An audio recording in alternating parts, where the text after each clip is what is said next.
Perfecto. La protección de datos con Microsoft.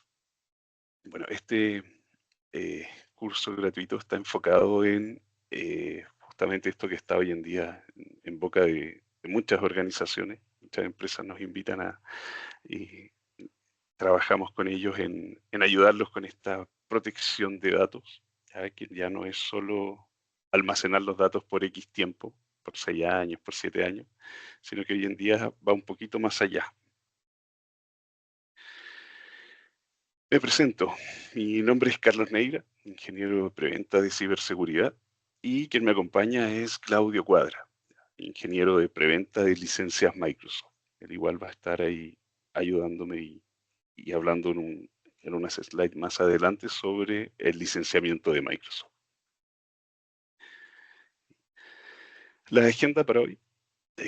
Comenzamos con un roadmap de protección de datos. ¿Qué significa esta protección de datos en sí?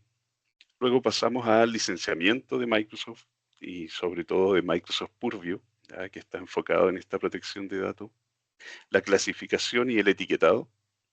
También vamos a hacer una revisión de DLP, Data Loss Prevention, enfocada en el portal de Purview y ver si podemos mostrar ahí algunas etiquetas ya en el portal en vivo. Y cumplimiento y auditoría e insider risk, ya dentro también del portal de cumplimiento. Y finalmente una sesión de preguntas. Bueno, el roadmap de protección de datos empresarial. Esta es la base hoy en día de toda organización enfocada en proteger sus datos críticos. Puede ser un simple Excel con los costos y la planilla de los clientes. Pueden ser los números telefónicos de los clientes, como puede ser algo mucho más allá, un Power BI, una intranet, la gerencia de finanzas, recursos humanos, que tienen información muy delicada, muy sensible a proteger. Este roadmap con estas 4 etapas se adapta a cualquier organización. Unas van a tener que clasificar y continuar clasificando información bastante tiempo. Hay empresas que cuesta generar esta primera clasificación, dado que si uno conversa con las gerencias, todas las gerencias son críticas y en cierto grado es verdad. Toda gerencia dentro de la organización tiene información crítica, pero es diferente hoy en día una planilla quizás con algunos montos, con un forecast, con alguna información más crítica que a veces un manual de operación de algún software. Entonces, la clasificación de datos es identificar los datos y dónde están estos datos. Muchas veces hay un file server gigantesco, ya lo he visto ahí en las reuniones con las diferentes empresas y este file server no hay por dónde comenzar a clasificar estos datos. Tampoco el nivel de sensibilidad que tienen. Como les decía, hay unas planillas que tienen más criticidad que otras, no solo si salen de la organización, sino que si se ven dentro de otras áreas. Por lo tanto, la primera etapa es poder identificar estos datos y el nivel de sensibilidad que tienen. La base o mi recomendación en sí es tomar un activo, un archivo en sí, identificarlo en medida que sea dentro o fuera de la organización. Eso es lo principal. Los archivos pueden salir, la mayoría de los archivos pueden salir de la organización. No hay datos importantes, pero hay probablemente un 30 y a veces un poco menos, pero un 30% de los archivos que podrían generar un impacto, podrían generar algún mal uso si es que salen de la organización. Esa es la primera clasificación que personalmente les recomiendo. El segundo paso es proteger, aplicar controles, cifrar, y esta palabra es muy importante. No nos sirve alguna etiqueta si es que no está cifrado. No sirve aplicar alguna configuración si es que esta no está cifrando. Hemos encontrado muchas organizaciones que, independiente del sistema que tengan, en algún file server, SharePoint Online o en alguna otra nube, que muchas veces hay controles, hay configuraciones, pero estas no están cifrando. si no cifra alguna etiqueta, no va a generar el efecto deseado, que es que si sale de la organización se mantenga ese cifrado. Por lo tanto, es muy importante dentro de la, ya clasificamos los datos, pasamos al paso 2, que es proteger, y que esta protección en este 30% de archivos que les comentaba esté cifrando. ¿Sí? Acá también van asociadas las etiquetas de confidencialidad, a restricciones de acceso, quienes pueden acceder o no a algún documento, y finalmente el DLP, a estas directivas que queremos configurar en caso que un archivo salga de la organización. A veces algún usuario se va y se lleva información, no sé qué información se llevó. Para eso la idea es que estos archivos estén protegidos. Un tercer paso es detectar, monitorear actividad sospechosa de este mismo paso anterior. Ya estos controles que están aplicados, estas etiquetas y estas restricciones estén siendo monitoreadas.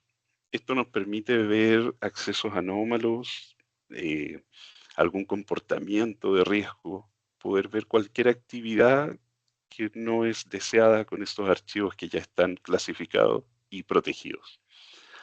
Y finalmente, como último paso, es responder ante esta actividad sospechosa o las detecciones que tuvieron en el paso anterior, poder investigar algún antecedente, poder configurar una nueva directiva para que no vuelva a ocurrir, aplicar alguna especie de retención o inclusive notificar al usuario, que suele ocurrir bastante.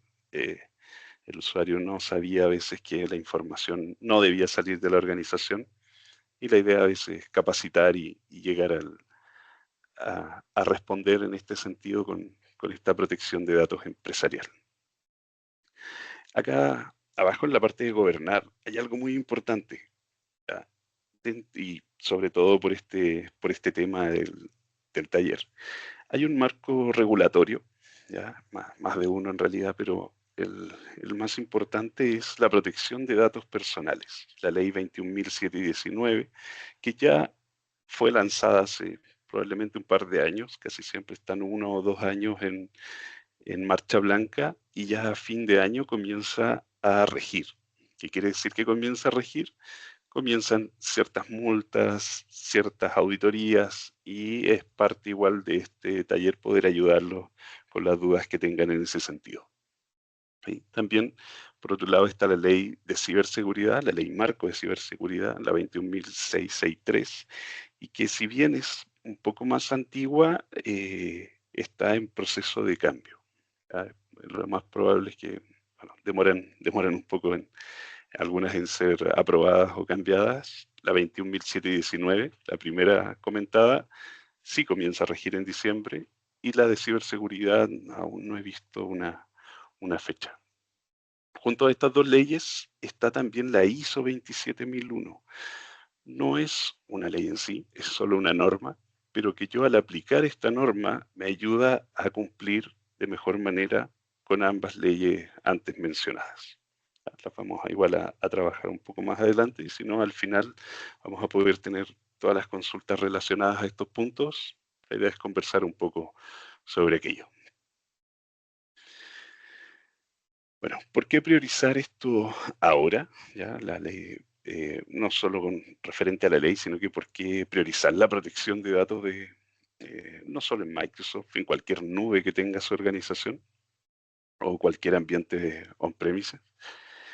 Hay varios puntos, pero hay algo importante, que existe la inteligencia artificial, hoy en día utilizada yo creo que en todas las organizaciones, no solo a nivel de empresarial, sino que a nivel de cada persona. Hoy en día cada persona tiene un smartphone que tiene acceso a una inteligencia artificial, ya sea gratuita o pagada, y le permite hacer consultas ahí de sus labores diarias.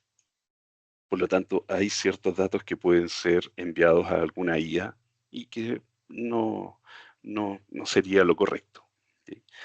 Por otro lado, el dato ya no vive solo en un solo lugar, ya se mueve entre dispositivos personales, entre colaboración externa, desde medios que son empresariales, como puede ser Teams, o cualquier otra medio de colaboración, hasta Telegram o WhatsApp, que a veces son enfocados más personales, medios de comunicación más personales, pero que es mucho más directo y más fácil y más rápido a veces. Y a veces es la costumbre igual de enviar un documento por ahí y sabes que la otra persona incluso aparece el check si lo vio o no. Otro punto, y bastante importante, era el que comentábamos hace unos segundos, la ley 21.719 de protección de datos. Entra en vigencia el 1 de diciembre y tiene varias exigencias. Yo creo que ahí, como comentábamos sobre la IA les da un resumen bastante bueno de la ley, pero no tiene la interpretación de la ley. Eso es bien, bien importante. La inteligencia artificial aún no, no nos ha superado en ese sentido y la interpretación de la ley es un poco más amplia. Probablemente si hay algún abogado aquí entre los participantes pueda escribir ahí en el chat o hacernos ahí alguna consulta en particular. Pero la interpretación de la ley a veces ninguna inteligencia artificial va a ser exacta o va a ser correcta en la forma en la que se interpreta. Sí, la exigencia que nos pide esta ley, que nos indica qué debe hacer mi empresa para cumplir esta ley, es parte de lo que queremos abordar y ayudarlos en este taller. Y por último, el riesgo interno pesa tanto como el externo. ¿Ya? ¿Qué quiere decir esto? Que a veces por desinformación o por una mala práctica o por algún conflicto en particular, podrían haber alguna brecha de seguridad y que requiere visibilidad del comportamiento de los usuarios. ¿Ya? No solo controlar ahí el perímetro, sino que es importante poder tener presente el riesgo interno y externo de la organización. Aquí, que quiere decir que con esto un claro ejemplo de se desvincula una persona de la organización y trabaja con una tablet, un notebook o un teléfono que es de la empresa y tiene mucha información ahí cargada a nivel de OneDrive, SharePoint o las nubes de almacenamiento con las que trabajen. Y si no tengo un control, una administración sobre ese dispositivo, no tengo como otra forma de poder a veces simplemente bloquear la cuenta, pero desconozco qué información logró obtener o logró filtrarse dentro de esos dispositivos. Ahora los dejo con Claudio para conversar sobre el licenciamiento ahí de Microsoft. Se está proyectando, ¿cierto? Sí. Sí. Hola, buen día a todos. Muchas gracias por asistir. Ahora voy a tomar la conversación desde una mirada de licenciamiento Microsoft. La idea de este bloque no es revisar los precios ni entrar en una cotización, sino entender cómo las capacidades de Microsoft Purview se relacionan con las licencias que una organización ya puede tener. Pueden ser E3, E5, Business Premium o tener algún tipo de complemento. El foco va a ser práctico. ¿Cómo saber si la licencia actual alcanza? ¿Qué brechas pueden aparecer y cuándo tendría sentido evaluar una ruta superior o complementaria? Antes de entrar al detalle, vamos a hacer una encuesta rápida para conocer el perfil de licenciamiento de las organizaciones que están presentes. Ya apareció la encuesta en pantalla. No queremos hacer un diagnóstico exacto. La idea es tener una visión general desde dónde parte cada organización, si están en planes business, si están en Office 365, si están en Office 365 E3, E5 o si tienen alguna mezcla de licencias. Con esto vamos a poder contextualizar mejor lo que viene, porque la licencia base define el punto de partida, pero la brecha es la que define la ruta. No sé si avanzo, ya estará lista la encuesta, ¿Ale? Se va respondiendo ahí, Claudio, Ok, bastante, por lo menos hay voy a varios con continuar entonces. licencia En E1, vivo se va E3. respondiendo dentro del chat. Ahí vas a poder ver los resultados. De acuerdo, continuamos entonces. En el bloque anterior, Carlos presentó el roadmap de protección de datos empresarial con 4 grandes etapas: clasificar, proteger, detectar y responder. Mi bloque toma este roadmap y lo baja a una mirada de licenciamiento. Es decir, qué capacidades de Microsoft Purview ayudan a habilitar cada etapa, qué puede venir desde una licencia base y cuándo podría aparecer una brecha que requiera revisar E5 o algún complemento. Si hablamos de clasificar, pensamos en etiquetas de sensibilidad y protección de información. La pregunta de licenciamiento es si la licencia base permite el nivel de clasificación requerido: manual, automático o con protección avanzada. Si hablamos de proteger, entran capacidades como DLP, cifrado y controles de acceso, y ahí la pregunta es: ¿dónde aplico el control? ¿En el correo, en SharePoint, en OneDrive, en Teams o en algún endpoint? Si hablamos de detectar, aparecen capacidades como auditoría, insider risk y señales de actividad. Ahí debemos validar si basta auditoría estándar o si se requiere algo más avanzado. Si hablamos de responder, entran e-discovery, retención e investigación. Y ahí la pregunta es si la base alcanza o si se requiere E5 o un complemento. Y la idea principal es esta: el roadmap define qué se quiere lograr. El licenciamiento define qué capacidad habilita en ese camino. Y para ordenar bien esta conversación, primero necesitamos separar 3 capas que muchas veces se mezclan. La primera es qué se configura. Aquí están las capacidades técnicas que se van a demostrar o implementar: clasificación, etiquetas, DLP, auditoría, e-discovery, insider risk, retención. La segunda es qué se licencia. Aquí revisamos la suite base, los planes de servicio, los complementos, los usuarios beneficiados y las cargas de trabajo donde aplican las políticas. Y la tercera es qué se gobierna. Esto incluye los procesos, responsables, evidencia, documentación, controles internos y operación continua. Y esta separación es importante porque una licencia habilita capacidades, pero no reemplaza el cumplimiento operativo. La protección de datos requiere implementación, gobierno y evidencia. Teniendo esto claro, podemos pasar a una pregunta mucho más práctica: ¿cómo sé si la licencia actual alcanza? Aquí en esta lámina resumo una forma práctica de evaluar cualquier escenario de licenciamiento de Purview. Primero, ¿qué tengo hoy? La organización puede tener Business Premium, Office 365 Office 365 o Microsoft 365 o E5 o una combinación de planes. Lo segundo es ¿qué quiero proteger? Puede ser la información en documentos, correos, Teams, SharePoint, OneDrive, endpoints o incluso escenarios relacionados con Copilot.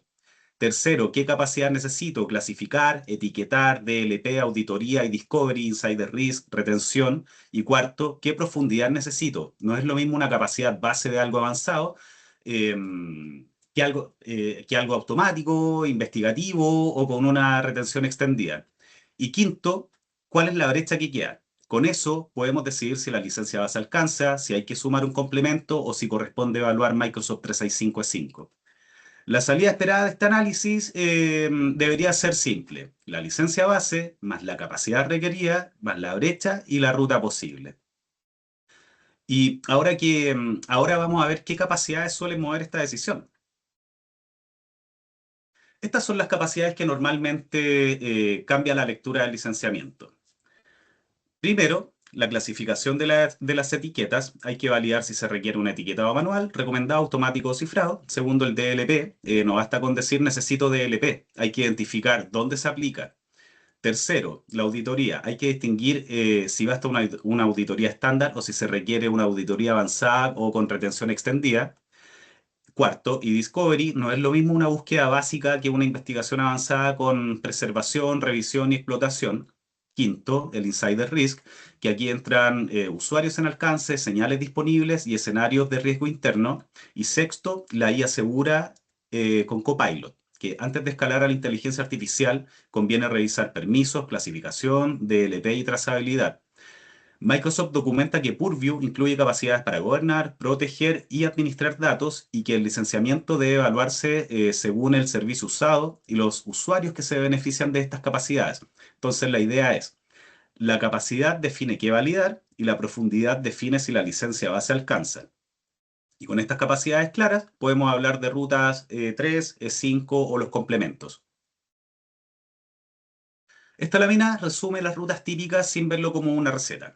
Microsoft 365 E3 puede ser un buen punto de partida de Enterprise. Sirve para revisar capacidades, bases y planes de servicios disponibles, pero no podemos asumir que cubre automáticamente todo lo avanzado de Purview, auditoría y discovery o riesgo interno. Microsoft 365 E5 suele ser la ruta más completa cuando la organización requiere un cumplimiento avanzado, investigación, auditoría, riesgo interno y una postura integrada de seguridad y cumplimiento. Y los complementos, como Purview Suite u otros add-ons, permiten cubrir brechas específicas cuando la organización ya tiene una base, por ejemplo un E3 o un Business Premium. En resumen, E3 puede ser la base, E5 puede ser avanzado y los complementos cumplen brechas específicas. La licencia base orienta la conversación, pero la brecha define la evolución. Y ahora aterricemos esto a algunos escenarios prácticos. Primer escenario, clasificación. Si la organización necesita clasificar documentos y correos con etiquetas, la base a revisar puede ser Microsoft 365 E3 o un Business Premium. Si se requiere automatización, cifrado o gobierno más avanzado, hay que validar si aparece alguna brecha. Segundo escenario, DLP. Si se necesita bloquear la salida de datos sensibles, hay que validar dónde aplican. Si es en el correo, SharePoint, OneDrive, Teams o algún endpoint. La base puede partir en Microsoft 365 E3 u Office E3, pero el alcance puede cambiar la ruta. Tercer escenario, investigación. Si se requiere auditar actividad o investigar un incidente, hay que distinguir entre audit y discovery estándar y capacidades avanzadas. Aquí se puede partir con E3, pero la profundidad puede llevar a un E5 o algún complemento. El cuarto escenario es el de riesgo interno. Si se busca detectar comportamientos riesgosos, normalmente hablamos de capacidades más avanzadas, usuarios en alcance y señales específicas. Aquí suele aparecer Microsoft 365 E5 o Purview avanzado. Quinto escenario, retención. Si la organización necesita evidencia y ciclo de vida documental, se debe revisar retención, registros, auditoría y procesos de gobierno. Y aquí se puede partir con un E3, pero dependerá de la profundidad requerida también. Y el sexto escenario es la IA segura. Si la organización quiere adoptar Copilot, antes de escalar la IA hay que revisar permisos, clasificación, DLP y trazabilidad. Y Microsoft documenta que Purview puede ayudar a administrar la seguridad y cumplimiento para las interacciones con Microsoft 365 Copilot y Copilot Chat, incluyendo capacidades como auditoría, clasificación, etiquetado, DLP y discovery y administración del ciclo de vida de datos. Entonces la pregunta no es solamente qué licencia necesito, sino que qué capacidad necesito cubrir, dónde aplica y quién se beneficia. Y para cerrar, vamos a ver algunos de los errores más comunes junto a un checklist final. El primero es decir, tengo Purview y estoy cubierto. La corrección es validar la capacidad específica, la carga de trabajo y los usuarios beneficiados. El segundo error común es decir, E3 cubre todo. E3 puede ser una base, pero la brecha define si se requiere un complemento o E5. Tercero es pensar, solo licencio al administrador. En Purview, la revisión no se limita a quien configura. Microsoft indica que cualquier usuario que se beneficie del servicio requiere una licencia apropiada, incluyendo escenarios asociados a Exchange, OneDrive, Teams, dispositivos, SharePoint y grupos de Microsoft 365 cuando se aplican las políticas o características de Purview. El cuarto es decir, DLP es una sola cosa. DLP cambia según se aplican Exchange, SharePoint, OneDrive, Teams o Endpoints. Y por eso el checklist final es licencia actual, capacidad requerida, cargas de trabajo, usuarios beneficiados, profundidad y ruta posible. Y con esto dejamos abierta la conversación. Si después de esta sesión necesitan validar su ruta, verificar Purview desde XMS, podemos apoyarlo en esta evaluación. La idea no es sobredimensionar ni quedar corto, sino que construir una ruta clara, defendible y alineada a la brecha real de protección de datos que pueda requerir la organización. Gracias. Excelente. Bueno, continuando ahí, bien como nos decía Claudio, no es solo ver el licenciamiento, que es irnos por la licencia primero, sino que es ver qué necesito cubrir, qué hacer, y luego ver qué licenciamiento tengo y ver ahí, en realidad, hoy en día, dónde estoy parado, si lo nombramos así. Saber qué necesito identificar, qué necesito aplicar para cumplir a ambas leyes. Y para esto, lo primero que tenemos es la clasificación de datos, un poco más explicada que en la primera slide, y poder ver el cómo funciona. ¿Ok? Hoy en día tenemos cierto contenido en documentos, correos, chats, y, bueno, archivos en sí, viéndolo desde una mirada más usuario que trabaja con Office 365 o Microsoft 365 a diario. La idea es poder llegar a un inventario. ¿Ya? Y este inventario es bien complejo, no es fácil tener un inventario exacto de dispositivos si es que no hay algún MDM, algún administrador de dispositivos de por medio. No es fácil llegar a un inventario tampoco de activos, de archivos en sí, pero la idea es llegar a lo más alto posible, sobre un 95%, a no ser que tengan que regirse por alguna otra contraloría, pero, o alguna otra comisión. eh, la idea es llegar a un inventario lo más exacto posible, en donde este sea un inventario del tenant, por ejemplo. ¿Ya? SharePoint, OneDrive, Exchange, que va bastante de la mano con inventario de personas, que están por un lado los usuarios, y dispositivos totales del tenant. Perdón. El segundo aspecto luego de el descubrir dónde viven los datos, está la inspección y el análisis. ¿Ya? El analizar, lo que os decía, los datos que pueden salir de la organización o los que no. ¿Ya? Que analizar el contenido para identificar alguna información sensible, y es muy importante, y inclusive utilizar ciertas técnicas para detectar datos sensibles. Hoy en día inclusive Copilot ayuda bastante en este paso. Luego viene la clasificación. Hay clasificación manual en un tipo de licenciamiento y hay clasificación automática en un licenciamiento un poco más alto. Cualquier tipo de clasificación va a servir. Obviamente una clasificación automática molesta un poco menos al usuario. No hay que estar revisando constantemente archivos que no estén clasificados, pero si se hace una buena gestión del cambio y buenas capacitaciones, sí se va a poder aplicar. La clasificación automática acá sería más recomendada. Y esta clasificación debe ser revisada constantemente. ¿Ya? Constantemente hay cambios en los archivos. Un archivo nace generalmente público, pero a medida que se va trabajando y avanzando, va aumentando su sensibilidad o su criticidad dentro de la organización y termina, la mayoría de las veces, en un documento que tiene que ser interno a la organización. Luego, las etiquetas de sensibilidad. Ya, como cuarto paso, estas etiquetas están las que ya les comentaba, de tipo público, ya, de tipo interno, confidencial o altamente confidencial. ¿Ya? Quiere decir que el primer documento con la etiqueta verde puede salir de la organización o estar en cualquier gerencia o ir copiado internos y externos a la organización en el correo o ser compartido a diferente público, obviamente fuera de la organización. Ya la etiqueta interna es que no salga de la organización, y con esto estamos hablando a nivel del tenant, del dominio, es decir, cada vez que alguien ingresa a ese documento tiene que iniciar sesión.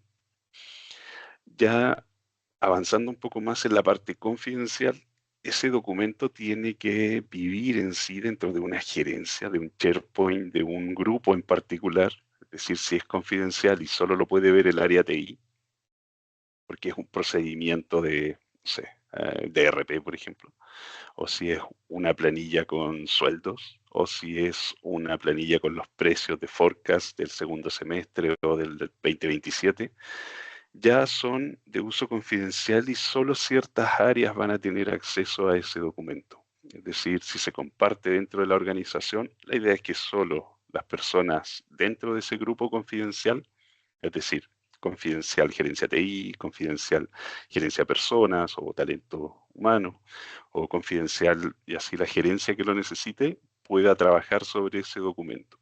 Y altamente confidencial, generalmente son archivos de directorio, archivos de una gerencia en particular, de algunas empresas igual que son de tipo alguna clínica, con archivos de pacientes que a veces siempre están sobre un sistema que trabaja en la clínica, pero a veces tiene que ir dentro de algún correo, una solicitud formal de alguna configuración entre alguna clínica y otra, alguna solicitud de préstamos, he visto ahí como de algunos maquinaria o algunos suplementos, y de repente llevan información o van dentro de un archivo que lleva información de un paciente, por ejemplo.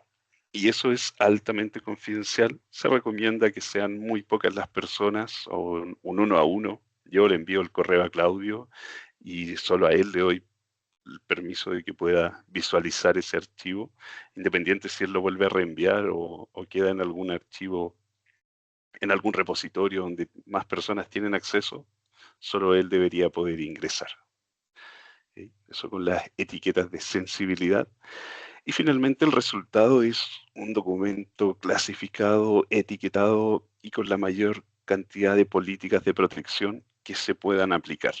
¿Ya? Eso es cómo funcionaría la clasificación de datos para llegar a este resultado. Acá suenan 4 pasos como bien sencillos, pero hay harta configuración y hartas reglas y directivas dentro de cada uno de ellos. La idea es poder ver ahora el portal, una cierta demo ya de en sí cómo trabajar o visibilizar estos puntos. Lo primero es que, bueno, se tiene acceso al centro de administración, al admin.cloud.microsoft.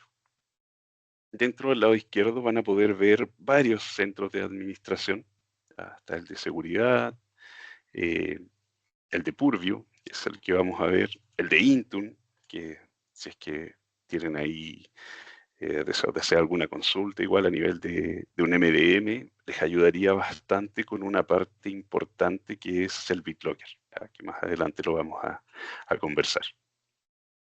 El Centro de Administración de Identidad, que está enfocado en el Entra ID, que antes conocíamos como el portal de Azure AD. El portal de Azure en sí, con todos sus servicios, virtualización y componentes orientados a Azure. Exchange, que obviamente es el correo. SharePoint, que es donde vamos a tratar de aplicar estas etiquetas de sensibilidad. Finalmente Teams y Power Platform. Incluso hay un botoncito con todos los centros de administración, que a veces los más utilizados están aquí, o los que yo pueda anclar, pero hay más centros de administración y van a depender del nivel de licenciamiento igual que tengan en su tenant. Si hay un licenciamiento que solo incluye el correo, algunos de estos centros de administración les van a aparecer, pero dentro no van a tener todas las configuraciones disponibles y van a aparecer menos centros de administración. Bueno, lo primero que hablábamos era de Purview. Dentro de Purview en sí, tenemos este portal. Lo más probable es que si ingresan por primera vez les genere como volver al portal antiguo. Y después cuando uno va al portal antiguo ofrece el portal nuevo.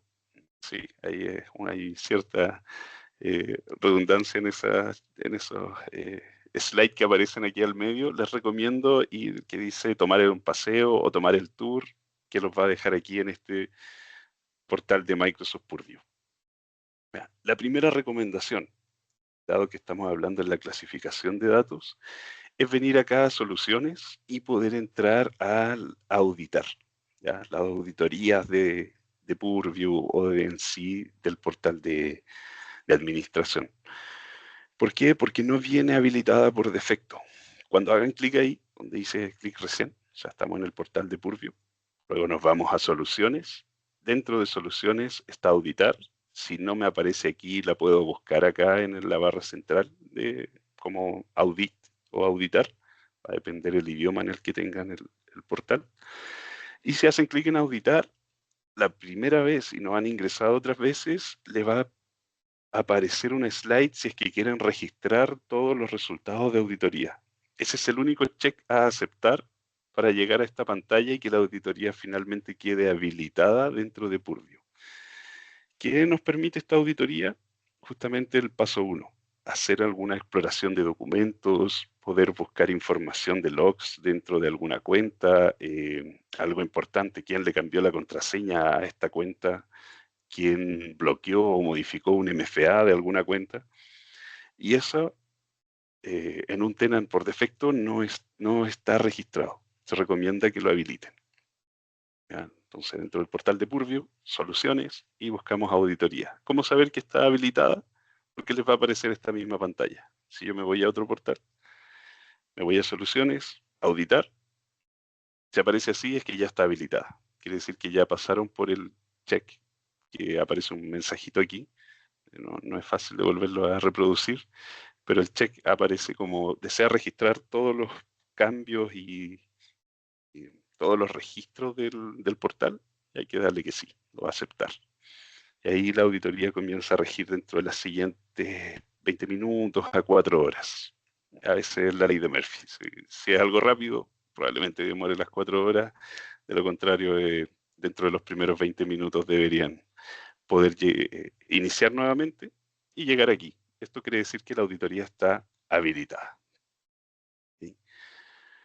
Ahí creo que había una consulta recién de Nelson. Nelson dice, ¿afecta el rendimiento? No, la auditoría es netamente un check hacia Microsoft. Yo le estoy diciendo, Microsoft, audítame todo lo que yo haga aquí en el tenant y listo, me olvido. No hago otra configuración, no son recursos ni del equipo, ni de mis usuarios, ni del tenant en sí. Por lo tanto, toda esta auditoría la está realizando Microsoft. No tenemos ahí acceso ni forma de cambio. Sí a desactivarla, pero desactivar esta auditoría es solo a nivel de PowerShell. Perdón. Solo con PowerShell se hace una especie de off ahí a la auditoría y listo. Eso sí, a la Deloitte y todas estas marcas que realizan, obviamente, auditorías al tenant y todo, no les gusta que se haya deshabilitado la auditoría. Es bien importante.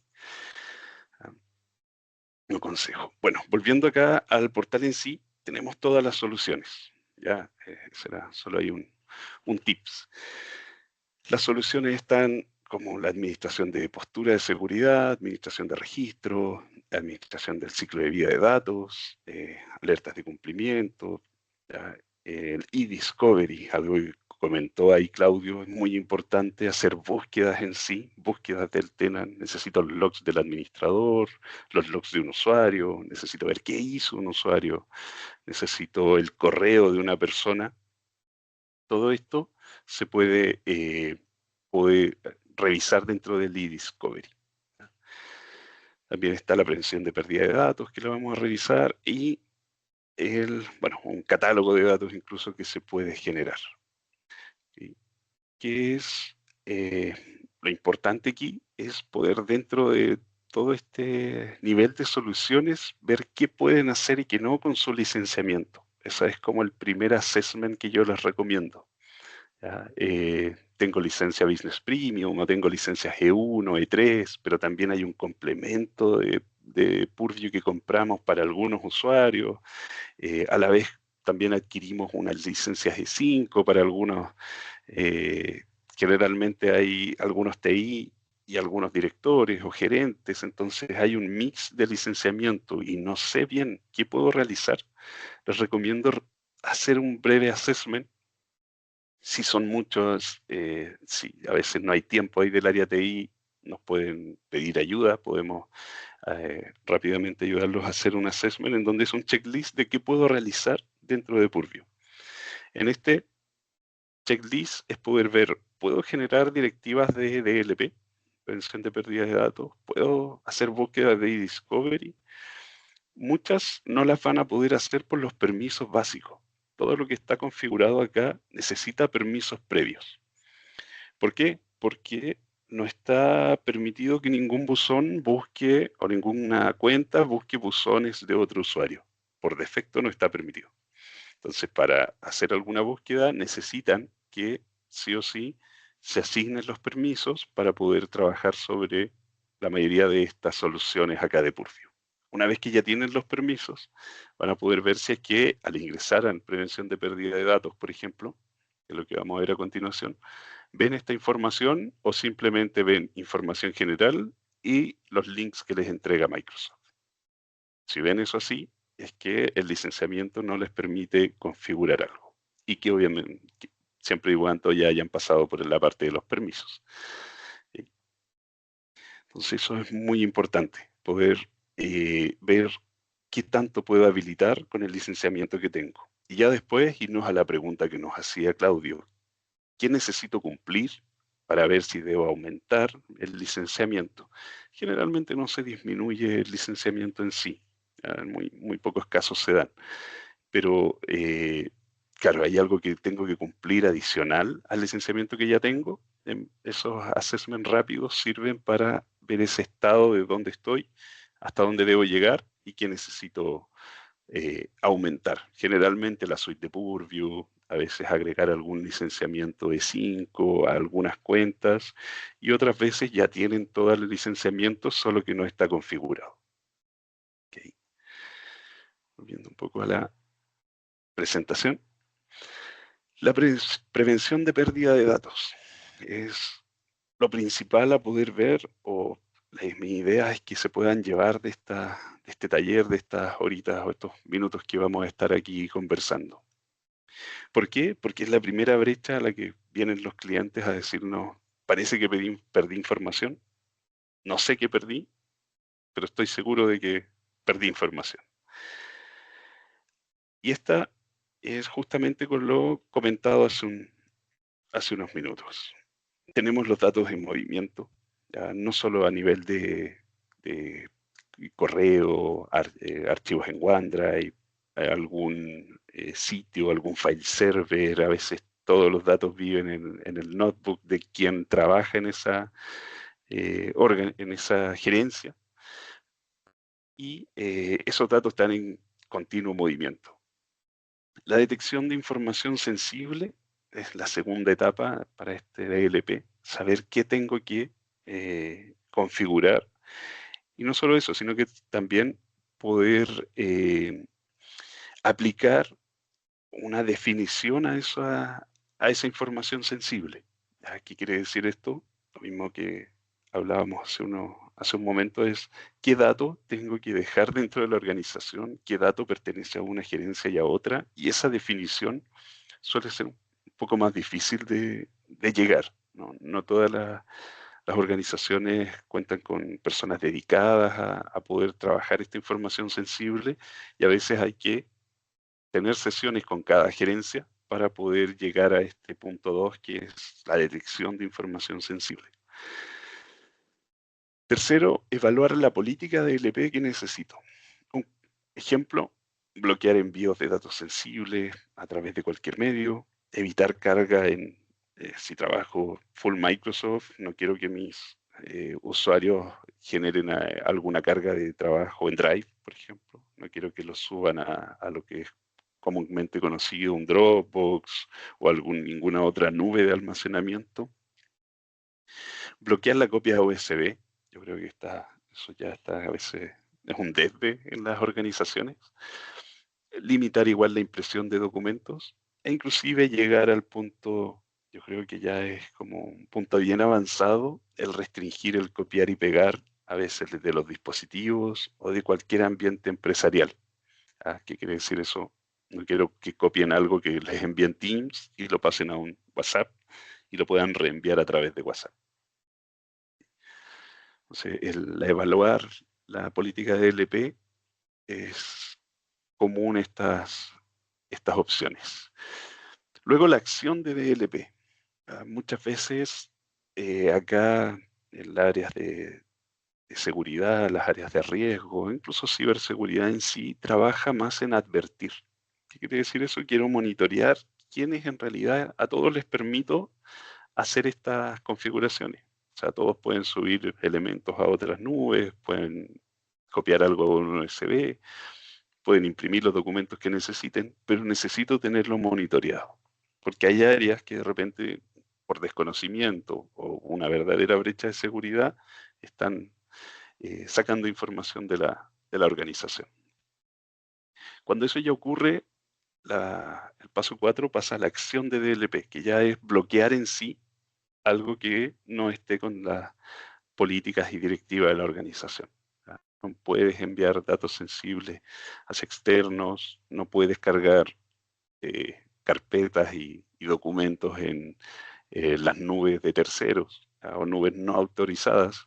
Si trabajo con Google y la carga de trabajo es solo en Drive, no deberías poder cargarla en otra nube. Lo mismo que si trabajas solo en OneDrive o en SharePoint Online, no deberías cargar documentación en otros lados. Y este bloqueo en realidad, o estas acciones, luego de advertir, pasan a la de bloqueo, y también se puede solicitar una justificación. El usuario debe explicar por qué lo sigue haciendo, es su forma de trabajo. Acá hay muy pocos casos excepcionales. Hay casos con temas del Poder Judicial, casos con enviar alguna información a impuestos internos, subir algunos logs a algunas auditorías en particular, en donde se sube información a otras nubes o al lugar que esa otro ente me haya indicado. Pero son casos muy puntuales. Y estos se pueden permitir con supervisión y donde se registra la actividad y se trata de mejorar igual esa actividad.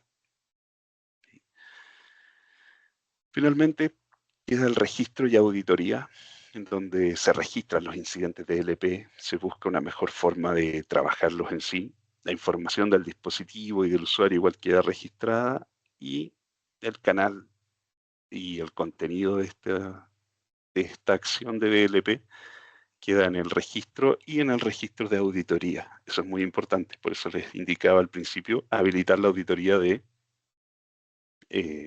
tenant en sí. Esas auditorías nos salvan a varios TI, es muy importante tener ahí el registro de cómo se ha trabajado, qué es lo que se ha trabajado, y si la auditoría está ahí no es algo que podamos modificar nosotros. La auditoría de los logs o los casos que se han subido o temas así de protección ayudan bastante a que no nos culpen a veces a los TI. Bueno, ¿dónde actúa el DLP?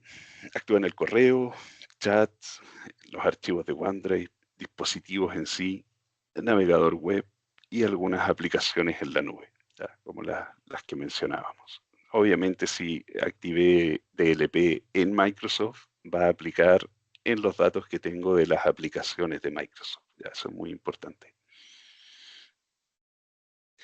Pasemos a ver el portal que estábamos trabajando hace un momento de prevención de pérdida de datos, DLP. ¿Cómo llegamos a este portal? Podemos iniciar el centro de administración, que es admin.cloud.microsoft, y luego ir a Microsoft Purview, o podemos ir directamente a purview.microsoft.com, lo cual nos debería solicitar un login, y siempre la recomendación es con MFA. Si la cuenta tiene algún acceso diferente a usuario, les recomiendo desde ya que siempre tenga MFA. Y acá, dentro del portal de Purview, nos vamos a soluciones, y en soluciones tenemos prevención de pérdida de datos. Acá tenemos información general.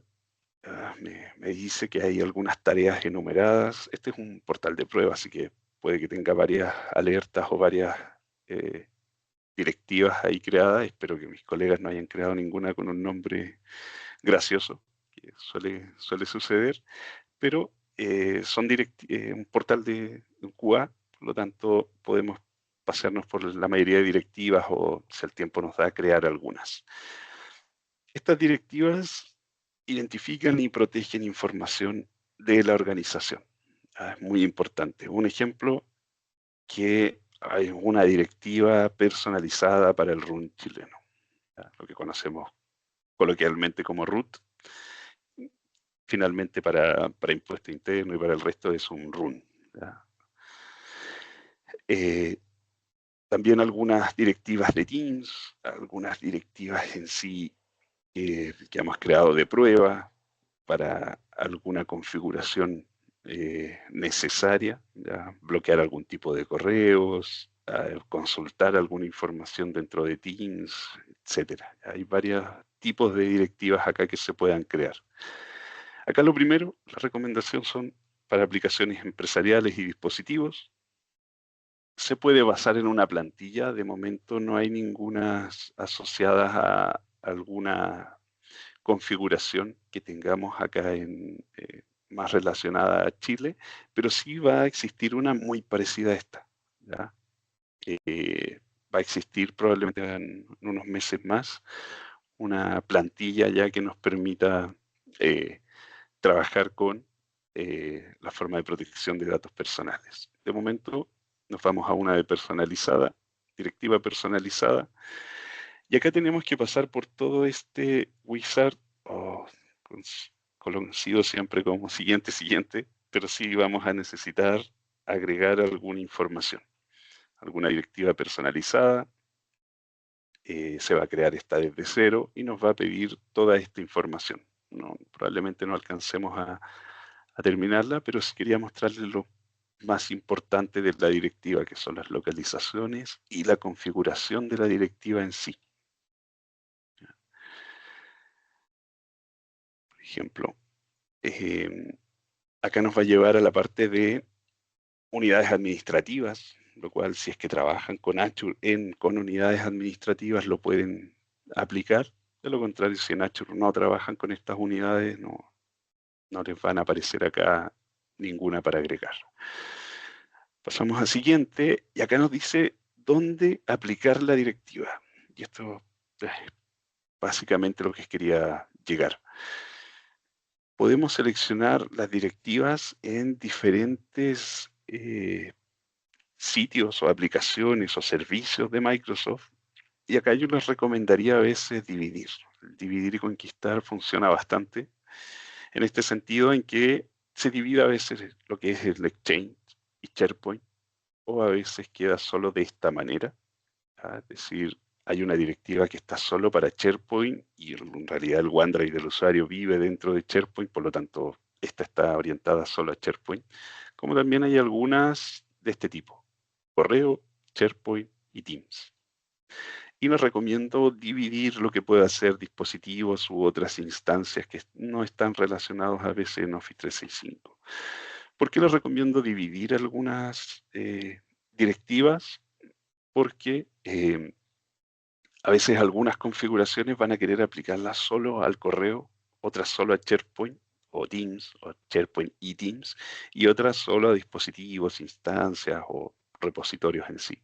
Entonces, volver a crear una directiva que no solo demoran en que se repliquen dentro del tenant y a los usuarios, les recomendaría poder dividirlas de ese modo. Algunas solo hacia el correo, otras hacia SharePoint y OneDrive, y otras al resto de configuraciones que tengan, o al menos en dos directivas. ¿Okay? Si seleccionamos ahí la ubicación, también yo puedo editar acá si es a todos los usuarios y grupos, y obviamente las acciones. Puedo excluir grupos o solo aplicarla a un grupo específico. La recomendación es que siempre empiecen con un piloto. Ese piloto siempre hay alguien TI dentro y algún área que a veces los administradores nos gusta molestar, y los agregamos a este grupo y después pasen ya a productivo a todos los grupos. Es muy importante que todas estas directivas no tengan muchas exclusiones. No importa que sea el dueño de la organización, que sean los directores, siempre hay esos usuarios VIP que no queremos molestar. Les recomiendo que existan lo menos posible y que sea temporal. Es decir, lo agrego, pero ya al final del día lo quito de la exclusión porque fue para copiar algún documento, para hacer algo. Todas esas exclusiones quedan en la auditoría. Entonces es bueno tener ahí el por qué lo excluí o por qué lo dejé excluido eternamente ahí algún usuario, que más encima hoy en día el tratamiento con los usuarios VIP es al revés que antes. Antes se trataba de no molestar mucho, de no actualizar sus máquinas, de no reiniciarla. Hoy en día son el centro de atención de ciberseguridad o de las áreas de soporte, en donde a ellos se les envían los parches primero, a ellos se les da algún reinicio, aunque no lo quieran, y a ellos se les aplica el MFA antes que el resto. Entonces, hoy en día ha cambiado esa forma de trabajo. Y luego, la configuración en sí o la definición de esta directiva. ¿Ya? Lo importante acá, y que quizás no alcancemos en este momento, es mostrarles la regla de DLP. ¿Ya? Esta regla en particular puede tener una serie de condiciones y acciones. Condiciones en sí, si el contenido incluye o si el contenido se comparte desde Microsoft 365. ¿Ya? Un ejemplo es que si el contenido incluye y está dentro de algún grupo, puede agregar tipos de información confidencial o clasificadores entrenables. Los primeros tipos de clasificación confidencial, hay cierta información que sí se hace un match con la de nosotros. Son muy pocas, pero hay algunas informaciones confidenciales.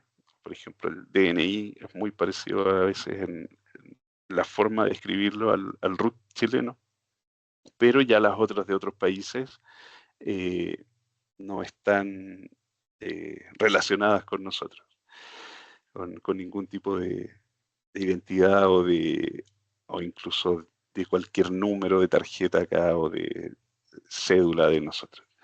Sí está el número de tarjeta de Chile, que es nuestro root, o como dice acá, Chile Identity Card Number. ¿Sí?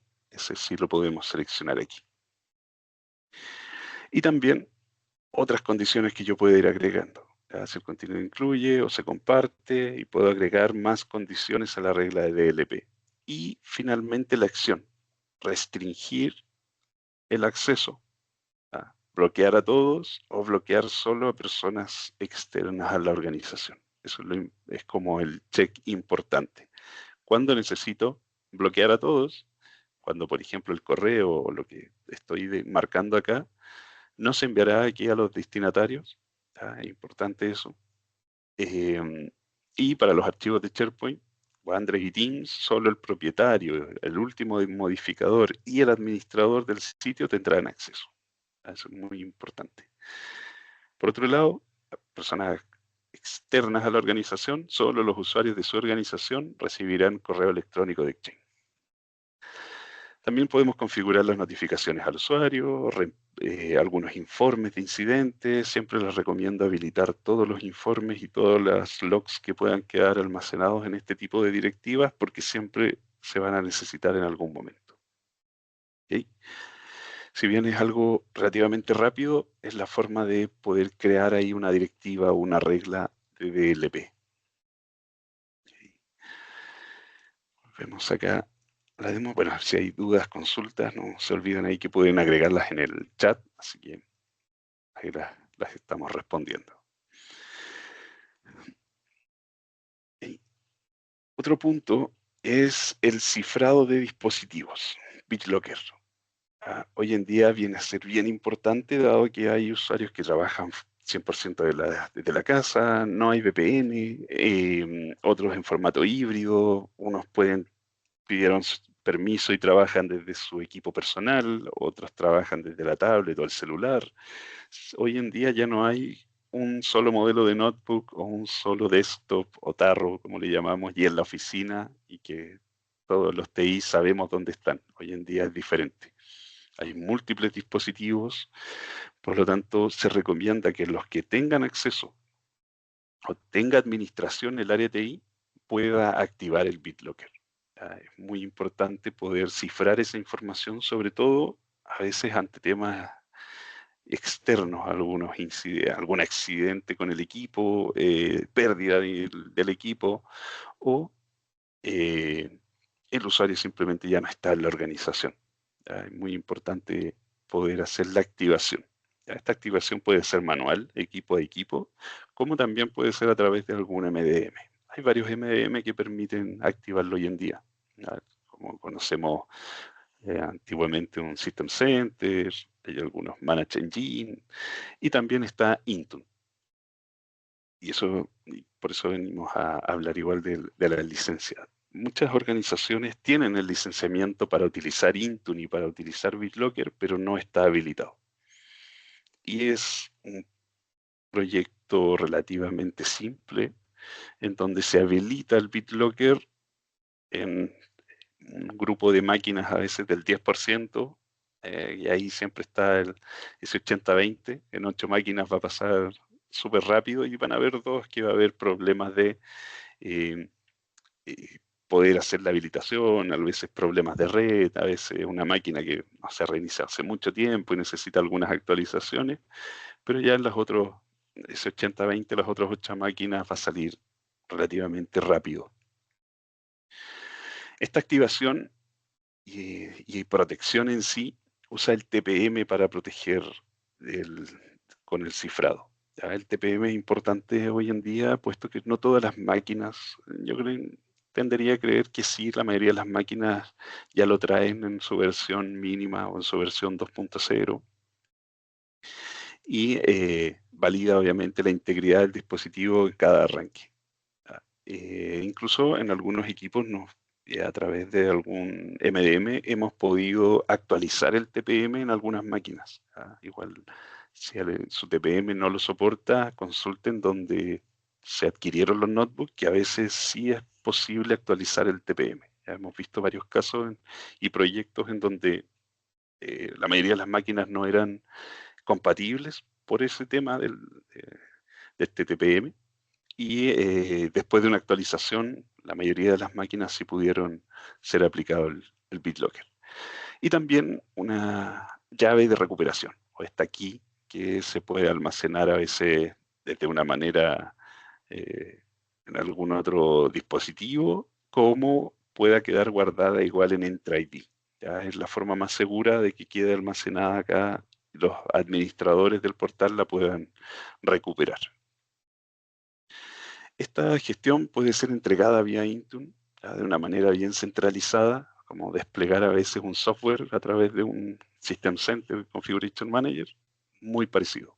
Se habilita el BitLocker, se configura una directiva de cifrado, se almacena y se pueden rotar igual esta llave de recuperación. Se puede monitorear el estado del cifrado y se puede aplicar a equipos corporativos como no corporativos. Y ahí hay otra recomendación.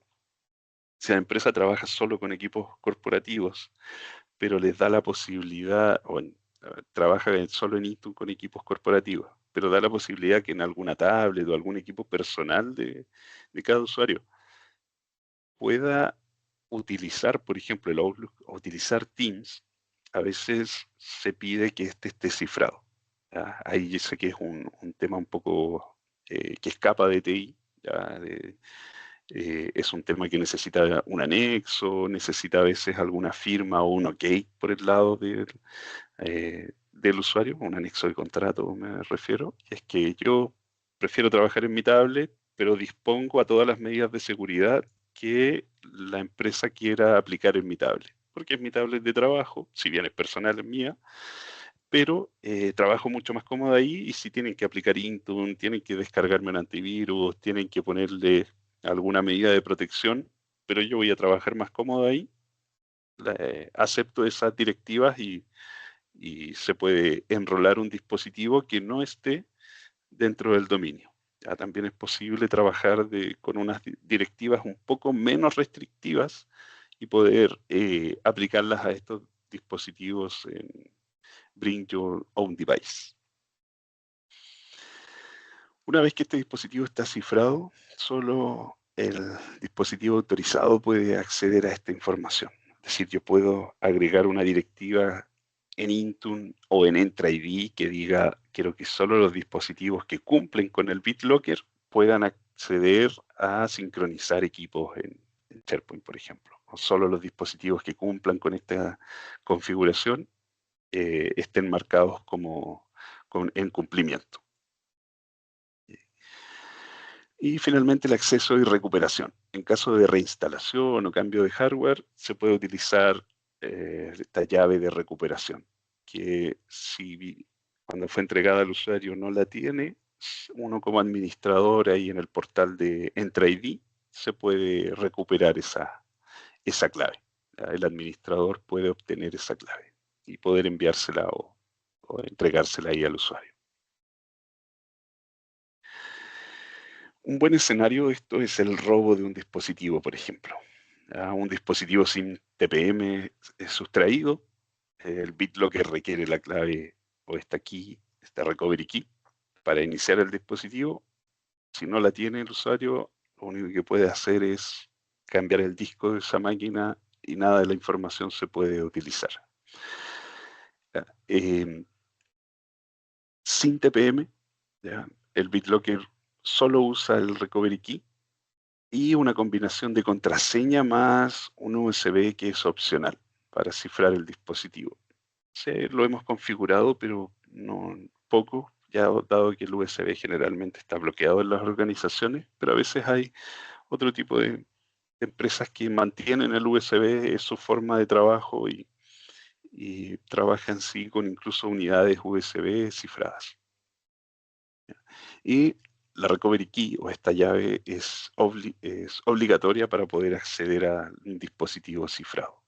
Eso es bien importante. Bueno, por otro lado, el cumplimiento, auditoría e investigación. ¿Okay? La visibilidad es muy importante en estos temas de seguridad. Como les comentaba, hay unas empresas que hacen auditorías que vienen a buscar estos logs, a veces estas auditorías sorpresa, que yo creo que más de algunos ha participado. Y también para dar respuesta a veces a temas un poco más graves, delitos de propiedad intelectual, delitos económicos, que son mucho más allá que una auditoría, sino que ya es algo que no solo hay que cumplir con lo que nos exija alguna de las policías, por ejemplo, sino que ya es algo un poco más fuerte que la empresa puede verse involucrada en que no tiene la información, no tiene la respuesta, no tiene los logs y pasan a ser como si hubieran estado de acuerdo con ese delito. ¿Ya? El que no aparezca una auditoría, que haya sido eliminado algún logs, da a entender que se hizo con ese fin. ¿Ya? Y nos ha tocado participar en varios de esas auditorías como externos y no es lo recomendable, no es lo bueno para la empresa y mucho menos para el administrador TI, ¿ya? Que lamentablemente es la persona que hace los clics y que suele ser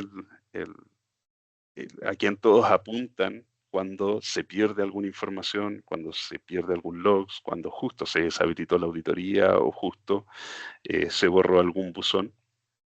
Ya, es muy importante que sepamos aquí en el paso 1 el que ocurrió, ¿ya? Los logs de auditoría, registrar todas las actividades en Microsoft 365, absolutamente todo quede registrado.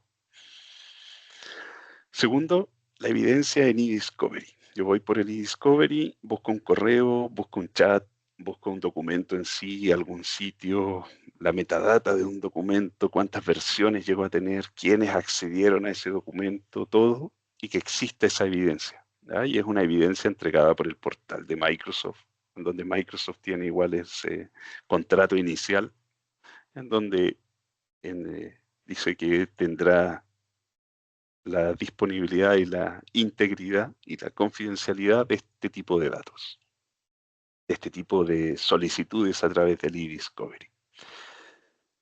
Bueno, existe un comportamiento de riesgo. Si es así, el Insider Risk detecta y analiza comportamientos para intervenir antes de que ocurra una fuga de información, una especie de alerta cuando se descargan de manera masiva algunos documentos, es decir, yo comienzo a descargar todo mi OneDrive que no lo tenía descargado en mi equipo y lo comienzo a descargar en mi equipo o incluso si tengo la posibilidad en otro equipo, en un equipo personal, acceso inusual a los datos, a datos que no tenía acceso antes y comienzo a hacer igual alguna descarga, a eliminación de información, se informa igual o se alerta cuando se eliminan correos y no solo se eliminan, sino que el usuario vio un video quizás en YouTube, en TikTok, un poco más rápido de cómo purgar correos y van a ver la opción avanzada de que los elementos eliminados los tengo que volver a eliminar. Entonces, esto igual permite tener estas alertas y estas notificaciones hacia los administradores sobre este tipo de comportamiento de riesgo. Y finalmente, la investigación y respuesta. En base a estas alertas, ya con la información completa, se puede actuar de una forma más rápida, como dice acá, investigar con cierta evidencia, obtener los logs de por qué lo hizo, quizás si era un procedimiento que debía realizar el usuario, pero ya cuando son varios de estos comportamientos de riesgo, o acceso a otros tipos de archivos que no tenía acceso antes y se comienzan a realizar descargas masivas, ya suele ser una brecha de seguridad segura, o sea, una brecha de que realmente se está a punto de realizar una fuga de información. Actividades incluso fuera de horario o en dispositivos no autorizados. Acá lo importante es cumplir con las regulaciones, notificar, documentar y tomar todas las medidas correctivas, es decir, que esto no vuelva a ocurrir, que no tenga yo los logs habilitados, tenga configuraciones igual aplicadas, pero no tengo mis datos cifrados. O tengo directivas de DLP, pero no está para todo, está para algunas áreas solamente. O lo mismo, el Insider Risk está habilitado, pero no para todos los grupos. Empezamos, quedó en un piloto y hasta ahí quedó. La idea es que esté para toda la organización. ¿Sí? Eso nos permite tomar ahí mejores decisiones y mejorar igual las configuraciones, con el fin de que no vuelva a ocurrir algún tipo de estos eventos. Y todas las fuentes de estos eventos en sí son las aplicaciones que ya hemos visto en las otras slides. El correo, Teams, SharePoint, OneDrive y los dispositivos idealmente que los tengamos en Intune.